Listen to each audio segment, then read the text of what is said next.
You ever need that boost to give you that little extra edge when it comes to powerlifting or martial arts? Do you need that little extra bit to get you past when it feels like you're in kind of a slump state? Well, today, I'm here to tell you my method on how to do it. For those of you who don't know, my name is Rick Goodman, and I'm the creator of Vexick Fitness. I'm on a journey to create a strong society through creating strong individuals. If that interests you, then make sure to like and subscribe and follow me for more fitness advice, and we'll come to you with great content as often as we can. So let's dive into it.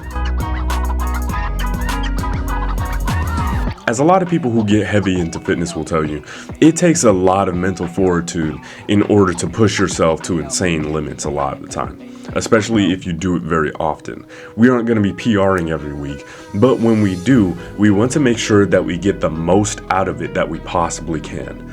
So, I was going to teach you today my methods on how I do it, and there are about 3 key things that I do, 3 different things that I like to do when it comes to building my mindset and the mental drills that I like to do before I hit a PR or get into a sparring match with people. I'm not going to waste your time, so I'll just say the first thing I like to do is to listen to a lot of hype music all the time. That is honestly a no-brainer. I'm not even going to go into it. It's one of those things where the more you listen to something that empowers you, the more you listen to things that hype you up and get you into that, yeah, I can do whatever the hell I want mindset, the more you're going to start embodying that same mindset, especially if you sing along to the lyrics. That's one of the reasons why I bring up bands such as Vexick so often, is because when they produce music, their music is always about hyping up, getting yourself on track, making sure that you're, working hard and that you're taking action and that you will succeed. The more you say that, the more you listen to it, the more you start to embody it. And that goes for very depressing music as well. I think it does have its place, but if you're listening to depressing music all the time, then you're gonna start acting depressed. It's at this point is a no-brainer. It really annoys me that we still have this argument with people on mentality and the things you consume and listen to, because the thing is, the more you listen to things that will depress you, the more likely you are going to be depressed. It is, it's much more complicated than that, but it is a basis. It's kind of like how you are the average of the 5 people you're around the most. And why is that? It's because when you are around people who are strong, people who are smart, people who make good decisions, people who fight for what they want, people who are disciplined, you start to embody those things because they start to rub off on you. In fact, if you are the weakest one if you are considered the weakest out of like a group of strong people, but you're still benching 225, that's a flex. And those are the type of people who are, if they're good friends, will help you in order to get to a better position than you're in currently. So yeah, the first thing is you want to consume good content, specifically music and TV shows that will hype you up and will want you to keep going and being disciplined. The second thing is that when I'm on my way to the gym, I personally like to turn on clips of scenes that I really enjoy and that really hype me up, usually fight scenes, because fight scenes are one of those things where you see the intent, especially fight scenes that are very much intense and the hero really has to push through in order to get to the goal that they're trying to get to. It awakens something in you that's very primal. We get to see the stories of people who are fighting against demons, people are fighting against aliens, people are fighting against other people, and especially if they're at a disadvantage, then it can become a very interesting topic. That's one of the reasons why Demon Slayer, Attack on Titan, Invincible, and other stories just like that are always very enjoyable and beloved by so many. And it is because they are fighting through the struggles that they come across in their lives. Just for a couple of examples, one of the clips I like to use before I hit a serious PR is Yuzui versus Gyotaro.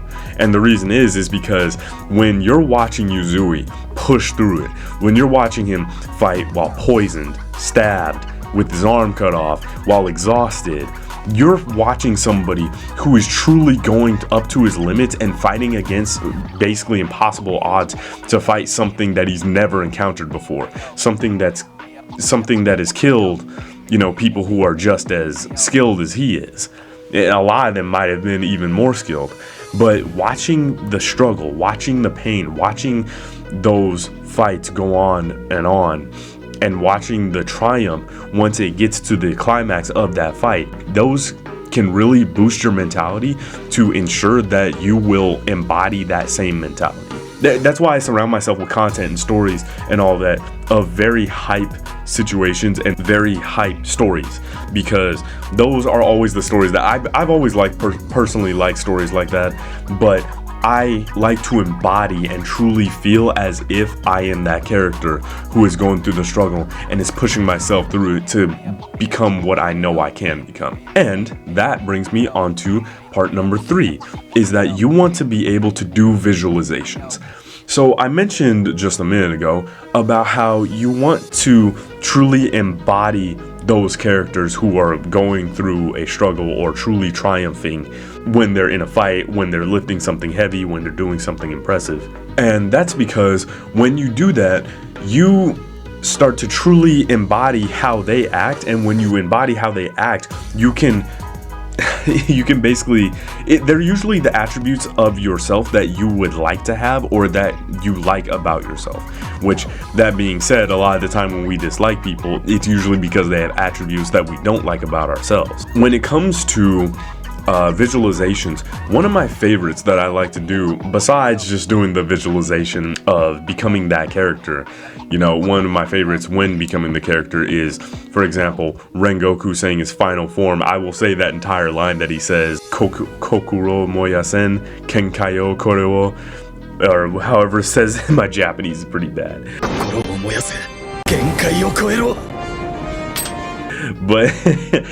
But yeah, I like to say that kind of stuff, and yeah, it sounds nerdy, but honestly, it pumps me up enough that it gets me to do what I know I need to do.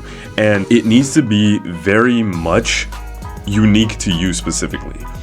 The other visualizations I like doing are the ones where you have already succeeded. So visualizations where you've already succeeded is a very specific mental exercise that I learned from the book Psycho-Cybernetics, who I learned from Hamza, the YouTuber. And one of the things that they talk about in that book is how you have an automatic success mechanism in your brain. It's basically how you think something is going to happen and you basically bring it to fruition. And that's because when you do that, you're focusing on the thing that you want, and a lot of people mess up and they focus on the process instead of the end goal. Now, this is a very tricky thing, but for example, when you're trying to hit a bench PR, you want to hit a number that you're trying to go for that specific day, right?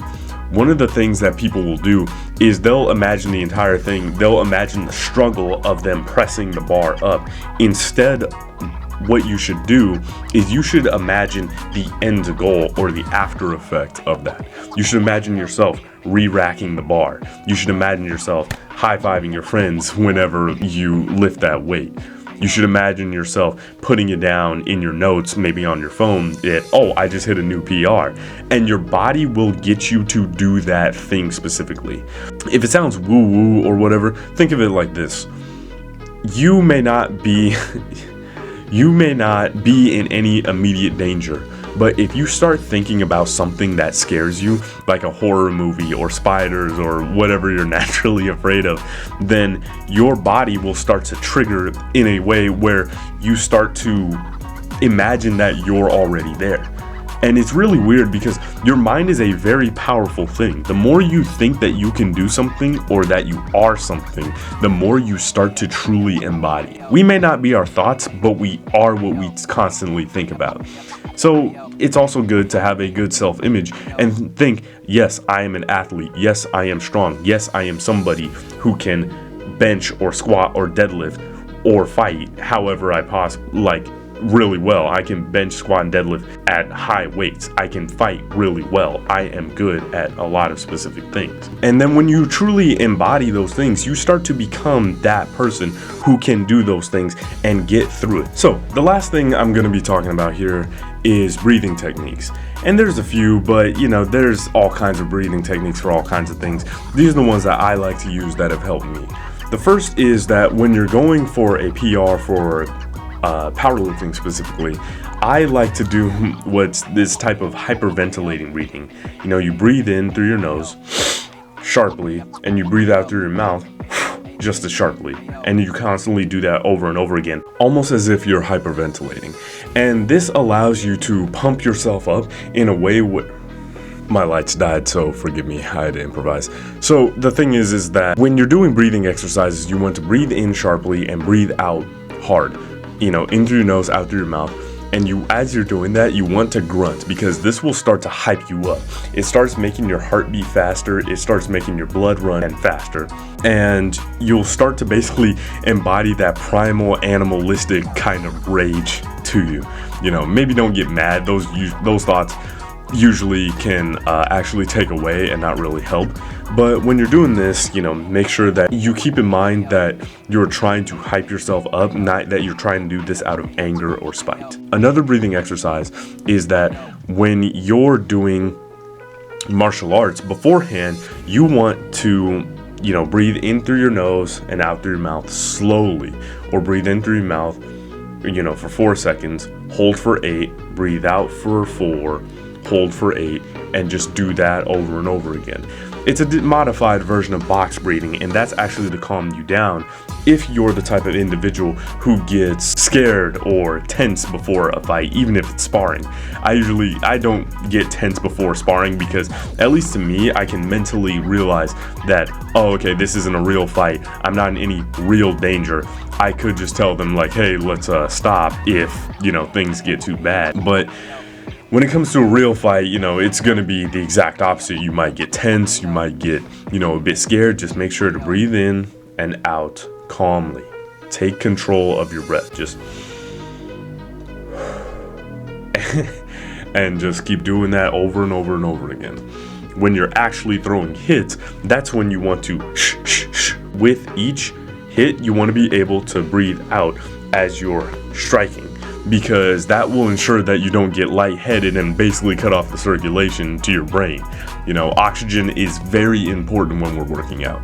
That's one of the reasons why when you're going for a heavy lift, a lot of people mess up and they hold their breath. One of my friends has a bad habit of doing that. You want to breathe in as you're on the descent for, let's say we're going with bench press. You want to breathe in on the descent, and then when you're ready to push up, you breathe out sharply and fiercely and push with all your might. You want to be able to do that, because that is how you ensure that your brain and body get enough oxygen also to oxidate your muscles. But that's also how you make sure that you hype yourself up in order to press out. You know, it's my version of Himejima's stone breathing. Make sure that you're breathing during your exercises. Make sure that you're getting enough oxygen to your brain and to your body. Do not hold your breath. I know it's tempting for a lot of people. Don't hold your breath. Just make sure that you and, you know, just breathe in and out. It doesn't make you weak for doing that. It's really weird. I've had people make fun of me for doing that. So anyways, if you guys enjoyed this video, make sure to like and subscribe, and we'll see you in the next one. Peace.